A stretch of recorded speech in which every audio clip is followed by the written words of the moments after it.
Good morning, everybody. Welcome to the AM Report for Apps News, the network of now. I am Alex Mahajer. I am your host, and I'm very, very excited to be here with you all Monday, November 23rd. And my God, will 2020 just end, please? What a dumb time to be alive. But here we are, November 23rd, and it's Monday. So pleased to have you all with me this morning. In just a few moments, I'll be joined by Stephen Ross. He's going to tell us about his story of leaving QAnon, a former QAnon believer. He's going to talk about how he got in and how he got out and his work now to help people escape QAnon and its grip. So really excited he'll be joining us this morning on the AM Report, and we'll cover the morning's headlines and all this and more. We'll see you in just a sec.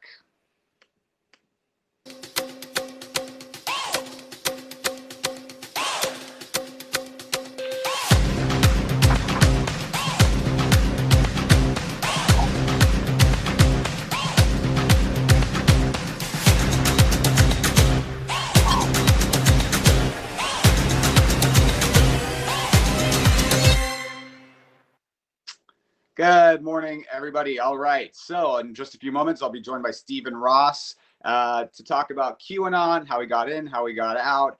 And if you're watching this on the HAPS platform or website and you're enjoying it, click the award button. Let us know you're enjoying it. Or if you're watching on Facebook, Twitter, Reddit, YouTube, Periscope, leave us a comment, bat around with us, and let us know what you're thinking, and we'll engage with you live on air. But first, this morning's headlines. Lots to cover this morning. President-elect Joe Biden will announce his first cabinet picks this Tuesday, according to reports, with the early reports suggesting that former Deputy Secretary of State Tony Blinken will be promoted to the nation's highest diplomatic office. Blinken was a Deputy Secretary of State in the Obama administration. He's considered a foreign policy expert, and he's very trusted.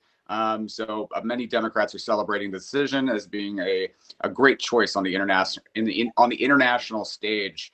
A small number of Republicans are beginning to call on Donald Trump to begin the transition, including former New Jersey Governor Chris Christie, Senators Lisa Murkowski, Lamar Alexander, Pat Toomey, and Kevin Cramer. I'll note Chris Christie has now publicly called Trump's legal team an embarrassment on national television. And there are some reports, according to Bob Woodward, that Republicans privately are expressing a great deal of contempt for the president and his handling of the presidency and the transition. A Pennsylvania federal judge has dismissed a lawsuit by Trump's lawyers headed by Rudy Giuliani that sought to invalidate millions of votes as the campaign petitions for another recount in Georgia. I'll note that Trump's legal efforts to overturn the election have now netted 34 losses or more as of this reporting in federal and state courts. So the country is experiencing an exponential increase in confirmed COVID-19 cases nationwide, with the national death toll approaching 260,000 with more than 12.3 million cases. I'll note that this morning we learned that Oxford University now has a vaccine as well that is 90% effective. And so Pfizer, Moderna, and Oxford, all three have vaccines. So just wear a mask, people. We're at the end here. So New Jersey Governor Bill Pascrell has filed a complaint with the New York bar, calling for Rudy Giuliani to be disbarred, citing fraud and deceit in his recent legal efforts to overturn the 2020 presidential election. Also, the judges in these cases are reading Mr. Giuliani for filth, and the entire legal construct and argument of these cases is not boding well with federal and state judges. So that's the headlines this morning. And right now, I'd like to welcome Stephen Ross to the program. Stephen Ross, he's a former QAnon believer who got out, and now he's working to help people who have believed these conspiracy theories leave it. And I'm really interested in having you on this morning. Good morning, Stephen. How are you? I'm really good. How are you? Thank you. Good to see you. So I was really interested in having you on. I read about you I think it was the New York Daily News, and I think the effect of conspiracist thinking and conspiracy thinking and misinformation, generally speaking, has had a very outsized impact on politics and the way our country's going. And it didn't always have a name, which is something that you have said. But now it's got a name, and it's QAnon. Can you talk to me a little bit about what is QAnon in terms of what is it that people believe? What are the beliefs of QAnon that are being the prime misinformation points that are being sort of drawing people in? So at this point, it's pretty much gotten to, it's everyone against Trump. It didn't used to be that way, but I feel like, people I'm talking to now who are still in it, they're starting to turn on Rudy. They're starting to turn on people. So I think the only person left is Trump. I think that's what it has been this whole time, is to make you believe that eventually that Trump, was going to be the savior. I am the chosen one, as he said one time. And that's what, he was playing off of that. I feel like he was playing into that.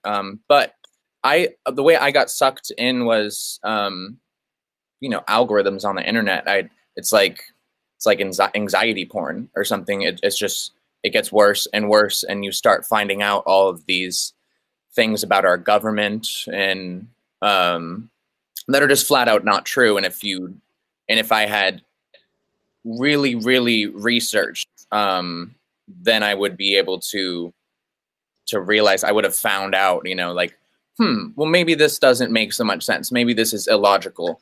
But the way the conspiracies are, they kind of, it's just you get hooked to the next one before you even finish looking at this one. It's just a constant moving around. And in my own daily life, I was falling into a Christian cult. It was not an organized cult. It was just this cultish mentality of, if you don't believe in Jesus, you're going to hell, and everyone's going to burn except for a couple of the chosen ones, and stuff like that. But it went along with a lot of the conspiracies. And the thing is a lot of the conspiracies, there's real facts in there, and there's real life events in there, and they pair it with a bunch of fantasy, and it became really convincing when the only thing you're doing is doom scrolling, and you're not going to a library and being like, well, let me see if that actually happened. And I think an interesting point that I'm hearing you say is that it begins with more basic beliefs, and they take actually existing things that have happened that seem dishonest about the government. Things like the FBI spied on John Lennon, which is true, that did happen. So that's bad, right? And they'll get you in with that, and then start to filter in already existing actual facts with things that are more outrageous, and take people down a path of thinking that eventually gets more and more nonsensical and fantastical. And at the peak of it, Stephen, you believed that Lady Gaga and Hillary Clinton were eating babies, right? That's it's crazy to think, right? It's just such a weird thing to say. When Nancy's like, "Are you sure I can use this title?" and I was like, "Yeah, it's fine." It's the truth.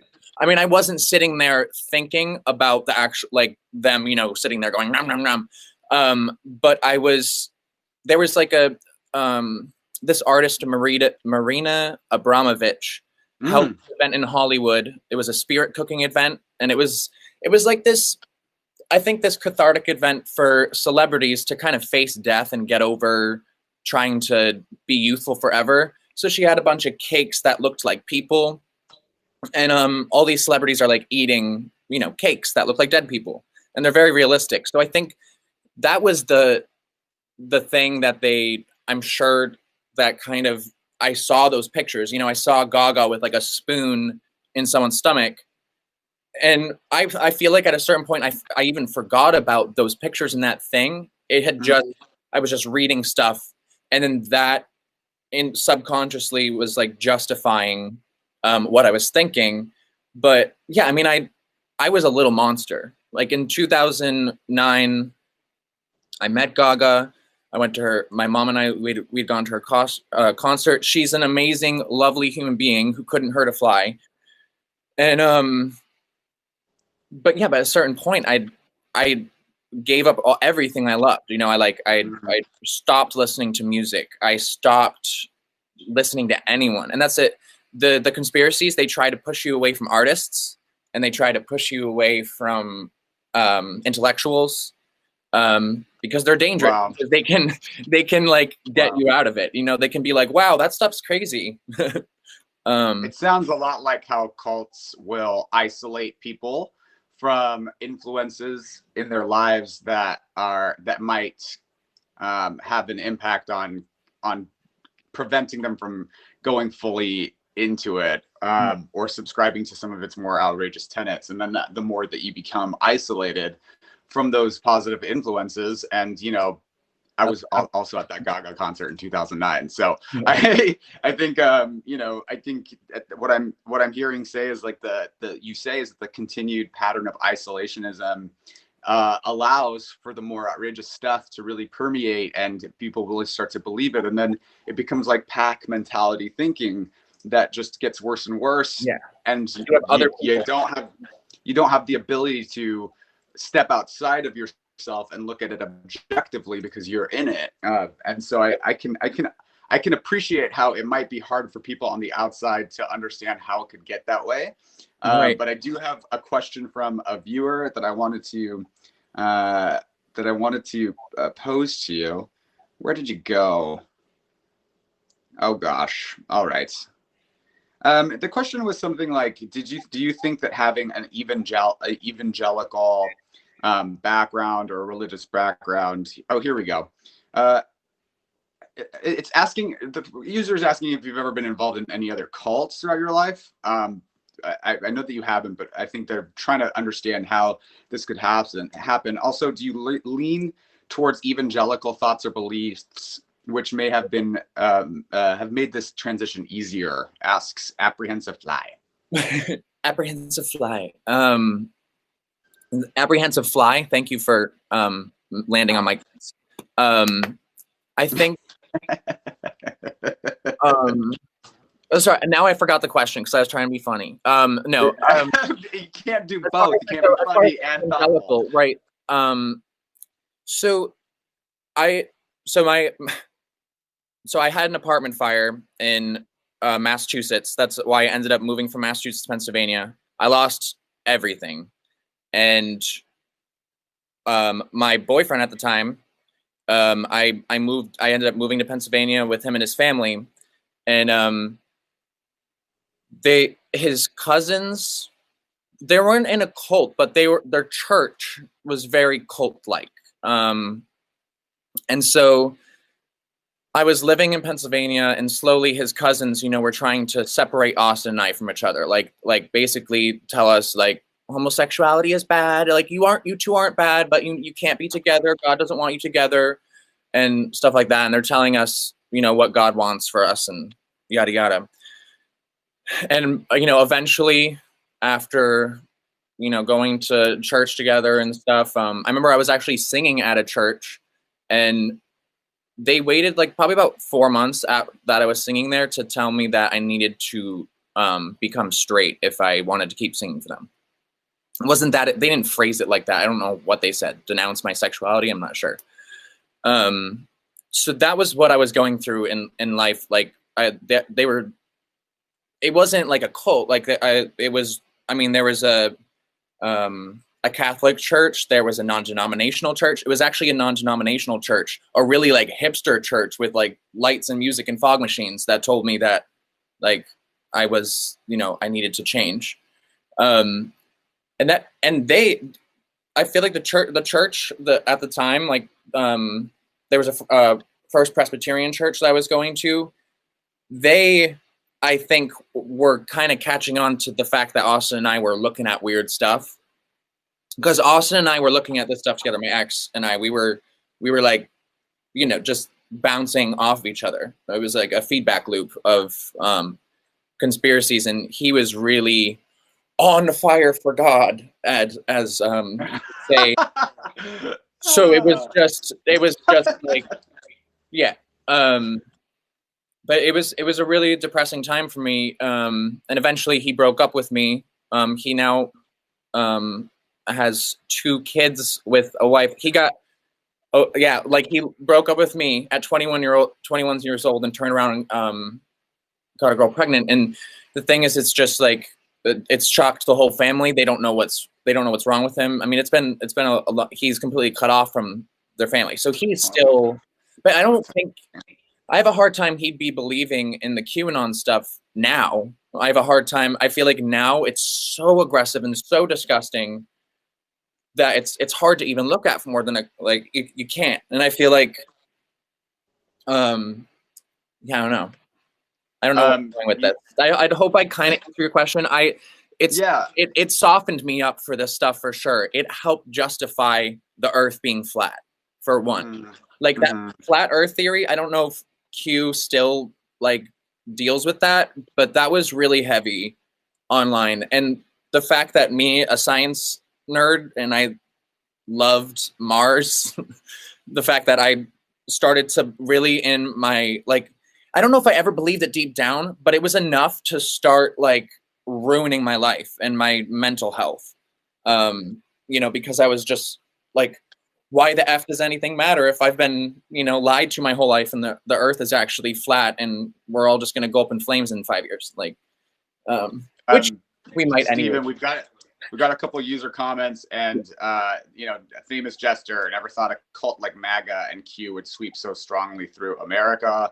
And I think that's why it's really important to hear about your story, to hear about how easy it is. And Santa Clarita was saying, as you were telling your story about the church, just how cruel it was. So I agree, really, really cruel. And so at the height of this, you were pretty depressed, and it took you to a pretty low place. And I was reading this incredible conspiracy chart by Abby Richards on your website, Debunk QAnon, that you started with your partner.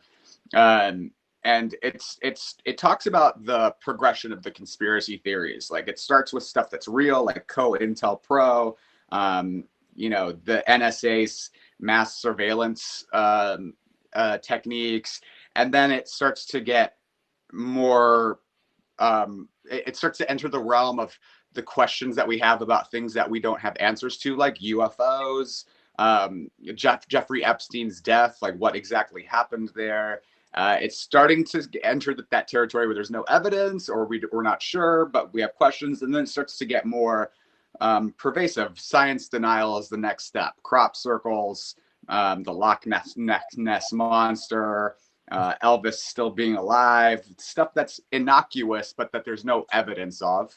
And then it starts to get into stuff that's dangerous to us and others, like anti-vaxxer theories, global warming is a hoax, COVID-19 was made in a lab. And then in the final step, it's pretty much detached from reality completely. It can lead to violence, calls for violence. That includes QAnon, the deep state, New World Order, flat Earth thinking, satanic cults, Hollow Earth, Pizzagate, Holocaust denial, the Illuminati, that Sandy Hook was faked. That's really like the apex of this. So it takes you through a progression. And at the apex of this, you were pretty depressed and pretty low. So can you talk to us a little bit about how it is that you finally were able to break free from this and start the path of, I want to call it, I don't know if this is an accurate characterization, but would you call it a path of recovery? Oh, yeah. Oh, yeah. Yes. And really, so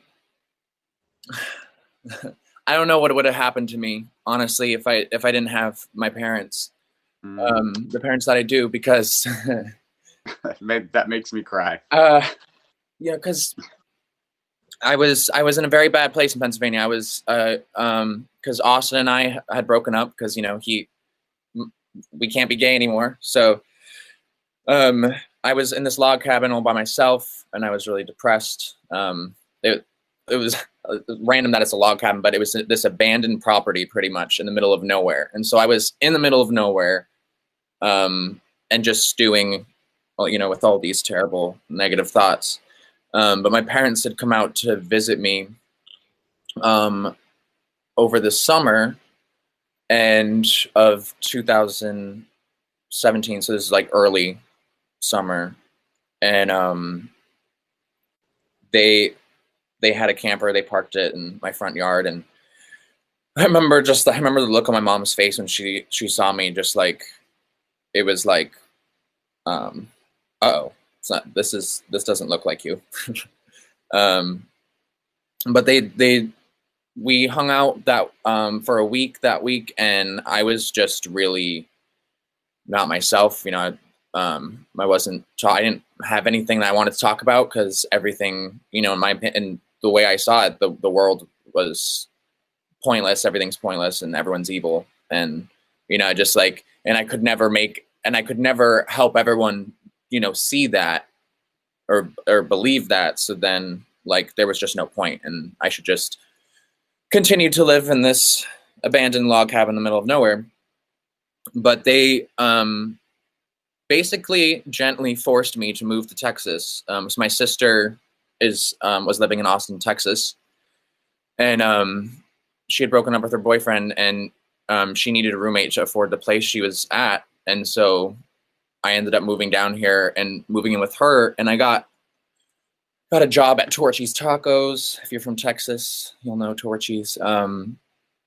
And I was just working and meeting a lot of really nice people. Austin, Texas is a very friendly place. Where I was living in Pennsylvania, Montgomery County is extremely racist and aggressive. It's like home to the KKK, like, of Pennsylvania. So it was I was living in a town called Pottstown. That was a dark time. Pennsylvania was, that area of Pennsylvania was dark. A lot of people were falling into the conspiracies. Like, I would talk to people at bars, and it would be casual, like, oh yeah, George Soros, oh yeah.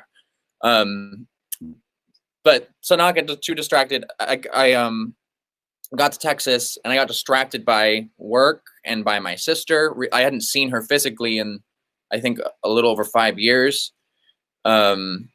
Just because she was in Texas and I was in Massachusetts and then Pennsylvania. But I was still really depressed, though. And even up until 2020, you know, I started dating Cody February of 2019. And when I met him, I remember I was still like, there was a couple of conspiracies that I was still believing in. But we were just always talking about something else or doing something else. So we never got into politics or anything like that. But then when the primaries happened, and then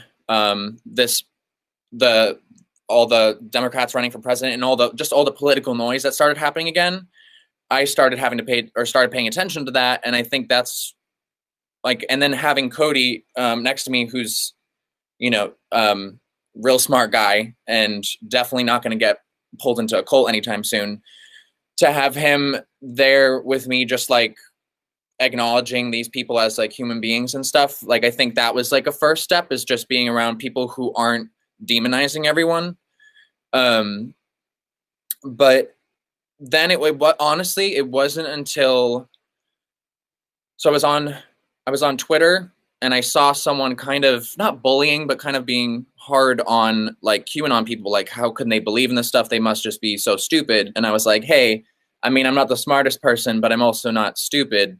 I think I was just gullible, naive. And I kind of explained it a little bit. And that's how Nancy Dillon, the reporter from the New York Daily News, found me. She must have been scanning Twitter.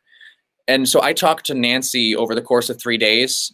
And I mean, I didn't know when I had posted that on Twitter and I said QAnon, I had used the word QAnon because that's like, I'm like, that's clearly what all this stuff is. George Soros, Pizzagate, Flat Earth. That's all the stuff I was believing in.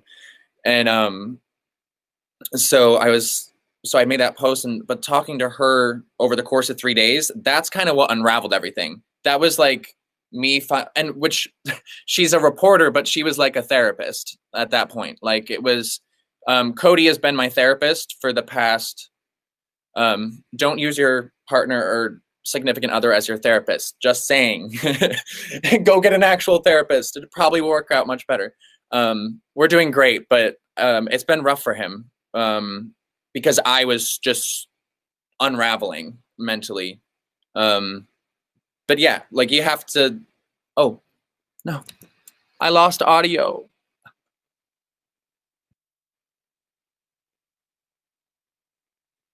Can you type to me?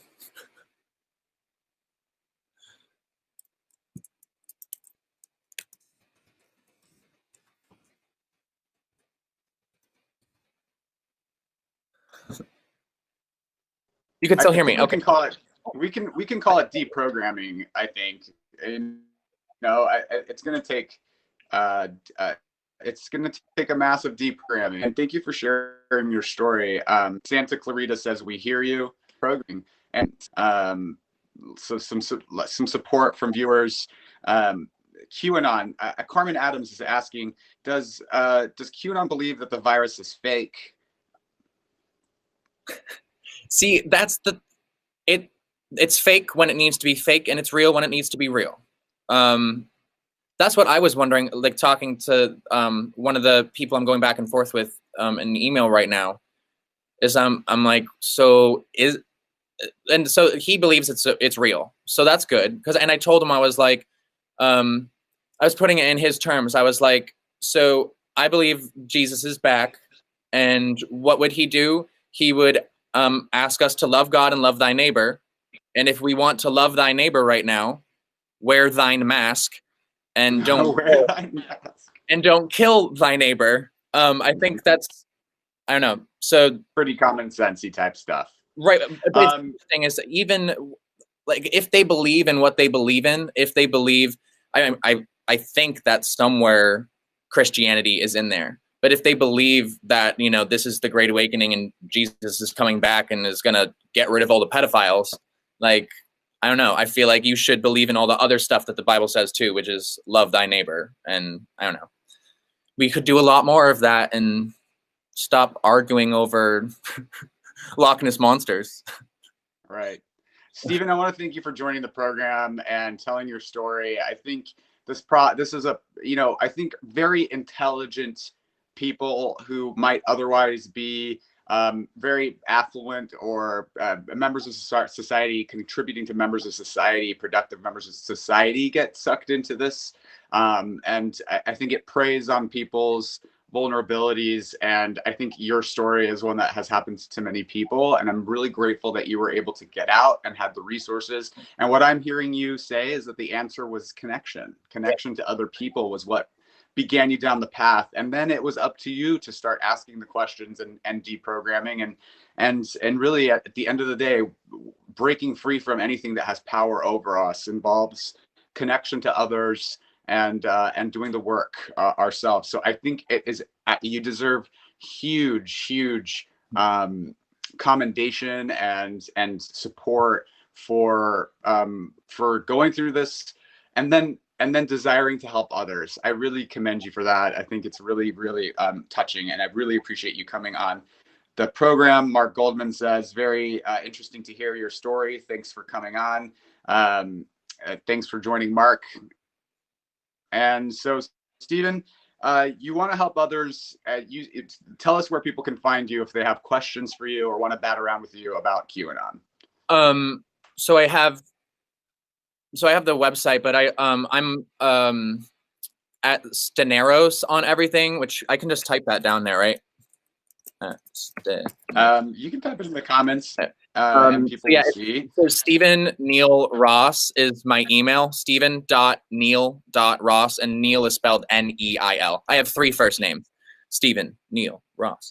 But yeah, Stephen Neil Ross at Gmail. That's my email to get a hold of me as fast as possible, because sometimes the QAnon email can be frightening for me to go into. So it's just like, because it gets, there's a lot of submissions usually. All right. So this has been Stephen Ross. Thank you so much, Stephen, for joining the program. Please take care. Appreciate your time. Thank you, Stephen. Thank you. Thank you, Alex. Bye. Bye. This has been the AM Report with Alex Mahaja for Haps News, the network of Now. We are live every weekday morning at 7:30 a.m. Pacific, 10:30 Eastern, with all of your quick political news and headlines to get your day started right. If you like this journalism, if you like this content, please consider sponsoring it by buying me a cup of coffee or subscribing. You can do that at haps.tv/@Alex. Or if you're already on the Haps platform or website, you can just click the award button. Let us know you enjoyed the broadcast. It'll pop up right here. And we really, really appreciate it. We'll be back tomorrow morning. Thanks so much for joining, and have a fantastic Monday. Thanks, everybody.